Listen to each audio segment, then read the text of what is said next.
Antes de mais nada, eu quero desejar um dia mais que abençoado e repleto do amor de Deus e dizer para vocês, gente, que explodiu uma bomba. Uma bomba daquelas, viu, que vai cair direto no colo de Alexandre de Moraes.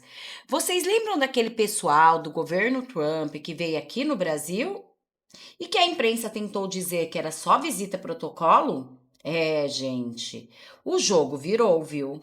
Eles já estão se reunindo com ninguém menos que o ex-presidente Jair Bolsonaro. Sim, com Jair Bolsonaro.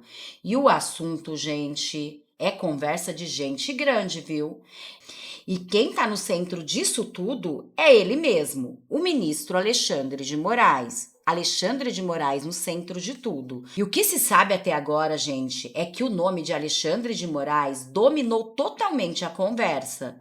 Foi foco principal da reunião. E para quem achou que não ia dar em nada, bom, gente, eu posso garantir para vocês, viu? A batata do ministro está assando. Segundo informações que eu tive agora há pouco, o clima tá tão tenso em Brasília, está um caos total e o desespero tomando conta, porque o que tá vindo aí é coisa grande, viu? Mas se vocês acham que parou por aí, gente, não parou. Ainda vem uma bomba no colo de Lula. E olhem isso. Gente, quando eu vi, eu não acreditei, viu? Mais uma bomba daquelas. Daquelas mesmo, sabe? Prestes a cair no colo de Luiz Inácio Lula da Silva do PT. O foco é, mais uma vez, o escândalo do INSS, que já virou manchete em todo o país. Mas presta atenção, dessa vez quem entrou em cena foi uma grande autoridade de peso. Nada menos que o ministro, tá? E o que ele disse, gente, foi simplesmente estarrecedor. Eu vou trazer todos os detalhes e destaque dessa notícia bombástica para vocês. Mas antes, eu gostaria que vocês vissem um vídeo que eu separei para vocês da Rede Globo. Chocada, gente, com mais um vídeo de Nicolas Ferreira. Um vídeo que Nicolas fez, tipo aquele do Pix que parou o Brasil, desta vez vai parar o Brasil de novo. E, gente, em clima de velório, o povo na Rede Globo, Andréia Sade, sabe? Está revoltada com isso. Vocês vão perceber na cara dela de preocupação.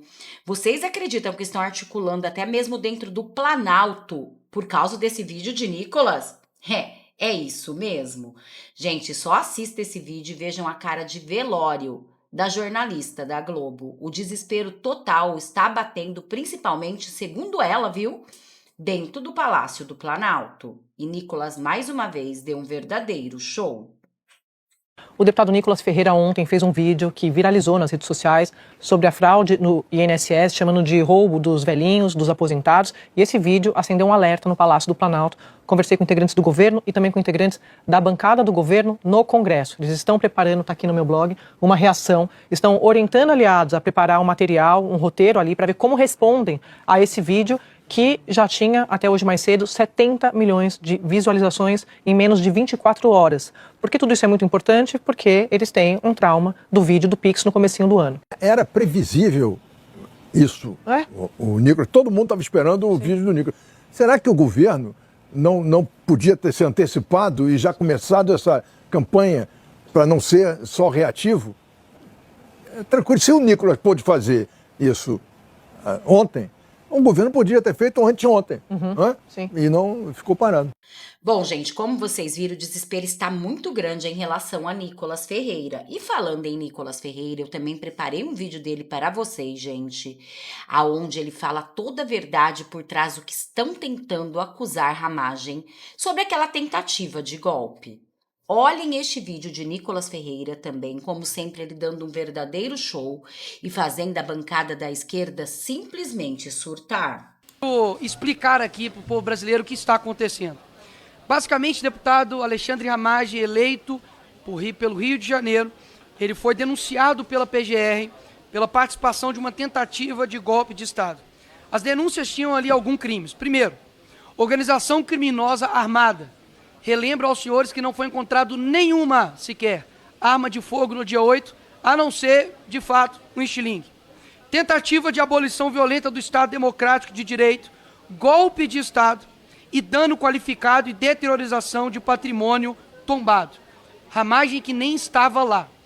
Ou seja, esse tipo de crimes aqui, senhores, nenhum integrante do PCC, Comando Vermelho, tem elencado, né?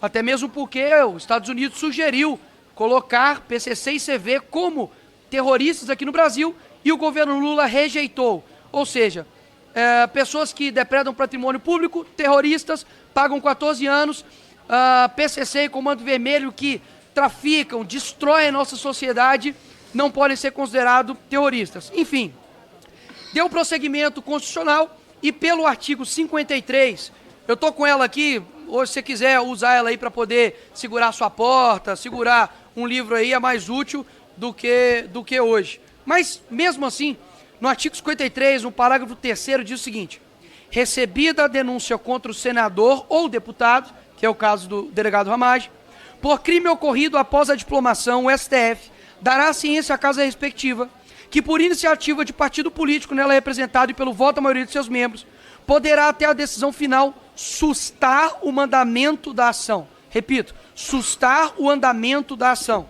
Sabe o que aconteceu, senhores? O Zanin, que lembra aos senhores, era advogado do atual presidente da República, Lula, e o Alexandre de Moraes, que foi o que impediu delegado Alexandre Ramagem de estar à frente da diretoria da Polícia Federal, que era competência exclusiva constitucional do presidente da República à época, Bolsonaro, e o ministro Alexandre de Moraes impediu. Esses dois enviaram um ofício para esta casa dizendo o seguinte: olha, vocês podem até assustar a ação, mas tem que ser nesse escopo. É inacreditável. Quer dizer então que além agora de relator, vítima, investigado, delegado, os ministros agora do STF também agora são deputados? Quem tem a competência para assustar ou não, o que seja ou não, somos nós. Se vocês querem, renunciem, se candidatem, tem que ganhar, né? Ganhem e depois vocês chegam aqui agora. Chegar para essa casa e rebaixá-la a um ponto de mediocridade, dizer, olha, vocês podem até fazer o que vocês constitucionalmente têm que fazer, mas tem que ser no escopo de que nós decidimos. Isso é no mínimo ridículo e é obviamente um espelho do que o STF é. Mas enfim, continuando. Qual foi o crime então deste homem que está aqui ao meu lado? Eu ouvi dizer aqui de um deputado aqui de esquerda, de que o deputado Ramagem, ele cometeu o grande crime de questionar. Questionar está em qual tipificação penal? Quantos anos de cadeia uma pessoa pega por questionar urnas eletrônicas? Espera aí. Se for assim, então, senhores, sabe quem tem também ser condenado e está no banco dos réus? Ministro Flávio Dino. É verdade. Porque a internet deixa as coisas registradas. Já questionou as urnas eletrônicas. Sabe quem mais também questionou o resultado eleitoral? Carlos Lupe. Não vou nem falar dele aqui, né? Caiu e tem motivo. Se for falar o histórico dele, então, meu Deus, não é currículo, é ficha criminal. Outro também, Simone Tebet. Ou seja, mais gente tem que ser colocado nesse bolo aí. Agora, por que que uma mensagem privada em um WhatsApp, onde, por incrível que pareça, não era assim, presidente, não confio na urna, dá um golpe. Não é isso, senhores, que aconteceu. Foi encaminhado um vídeo do plenário do STF, onde estava falando a respeito disso.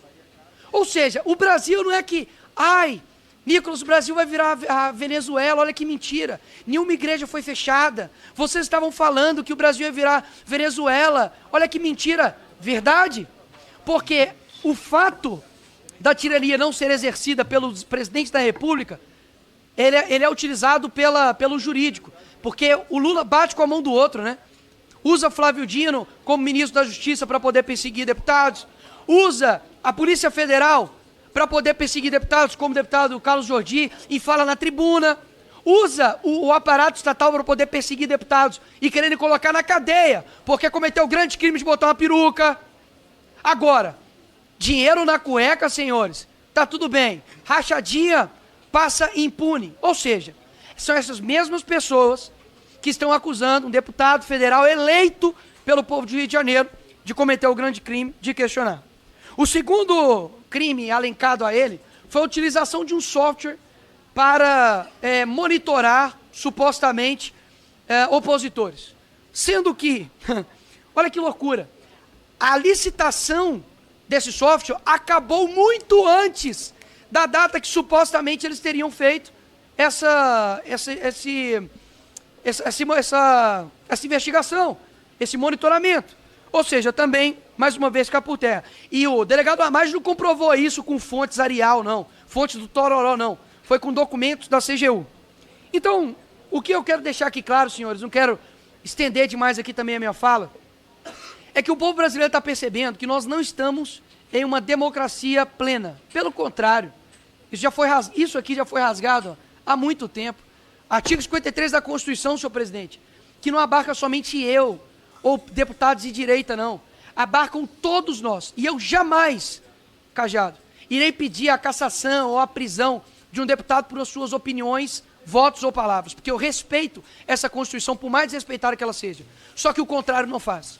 Ou seja, que hoje nós demos um exemplo para o povo brasileiro, que no mínimo, nos diz respeito ao voto, a um parlamentar, a gente cumpre a nossa Constituição, o nosso cumprimento constitucional. Se eles não fazem, a gente tem que fazer. Obrigado. A mesa que agradece, Vossa Excelência. Bom, como sempre, Nicolas Ferreira, um verdadeiro show. Quando ele fala que o Brasil vai se tornar uma Venezuela, gente, vamos lá, a verdade é uma só. Nós já estamos vivendo momentos bem difíceis no Brasil. Muito semelhantes à Venezuela, sim, principalmente em relação a essa perseguição a opositores do governo. Basta ver o que está acontecendo com todos aqueles deputados que têm grandes nomes para as eleições de 2026. Eles estão dando um jeito de calar. É isso que eles estão fazendo. E agora, gente, olhem essa notícia de Luiz Inácio Lula da Silva, do PT. Vocês lembram que Geraldo Alckmin, o vice-presidente, disse que eles voltariam à cena do crime e essa fala não é minha? É de Geraldo Alckmin? Pois bem, vejam esse déjà vu que Carla Zambelli acabou de postar. A Polícia Federal apreendeu cadernos com anotações para os investigadores que indicavam a entrega de propina no esquema de desvios no INSS. Sim, um caderno com indicação de propinas. Esse material foi encontrado na casa de um dos alvos da Operação Sem Desconto, que revelou todo esse esquema bilionário. Os cadernos com as anotações foram encontrados no escritório de Antônio Carlos Camilo Antunes, conhecido como Careca do INSS. Ele é apontado como possível lobista e também facilitador de todo esse esquema de corrupção. Entre esses documentos, haviam anotações com a porcentagem e o nome de pessoas que integram ou que integravam essa cúpula do INSS. Então, veja só o que os investigadores identificaram.